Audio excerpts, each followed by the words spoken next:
Kilo chicken biryani எப்படி பண்ணுறதுன்னு பார்க்கலாம். 150 கிராம் ஆயில் ஊற்றிருக்கேன். ஒரு 2 ஸ்பூன் நெய் சேர்த்துக்கோங்க. 3 பிரிஞ்சி இலை, பட்டை, ஏலக்காய், ஜாதி பத்திரி, நட்சத்திர சோம்பு, கல்பா இதெல்லாம் உள்ள போட்டுக்குவோம். கட் பண்ணி வச்சிருக்க ஆனியன் சேர்த்துக்கலாம். 2 பச்சை மிளகாய் நீளமா கட் பண்ணி வச்சிருக்கேன். ஆனியன் நல்லா வதங்கும். கொஞ்சமாக சால்ட் சேர்த்துக்கோங்க. ஆனியன் வந்து கோல்டன் கலரில் வந்துச்சு. சில்லி பவுடர் 1 ஸ்பூன் போட்டுக்கோங்க.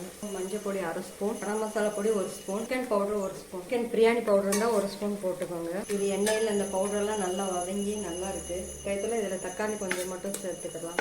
ஒரு தக்காளி சேர்த்தா போதும். ரொம்ப போட்டால் புளிப்பு தண்ணி வந்துடும். ஒரு தக்காளி போட்டுக்கோங்க. இஞ்சி பூண்டு பேஸ்ட்டு 2 ஸ்பூன் போட்டுக்கோங்க. புதினா 1 கை, கொத்தமல்லி 1 கை, பொடி 1 ஸ்பூன் சேர்த்துக்கோங்க. இது நல்லா வதங்கிடுச்சு. இப்போ சிக்கன் சேர்த்துக்கலாம். 1/2 கிலோ சிக்கன் வந்து போட்டுக்குவோம். 1/2 கிலோ சிக்கன் உள்ளே போட்டிருக்கேன். போட்டு இதை நல்லா மிக்ஸ் பண்ணி நல்லா வதக்கிக்குவோம்.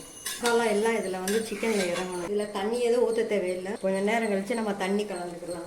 நல்லா வந்து சிக்கன் ரெடி ஆயிடுச்சு. 1 கப் பாசுமதி அரிசிக்கு வந்து 1/2 கப் தண்ணி ஊற்றிக்கோங்க. அளவு தண்ணி ஊற்றிட்டு கொஞ்சம் சால்ட்டு சேர்த்துக்கோங்க.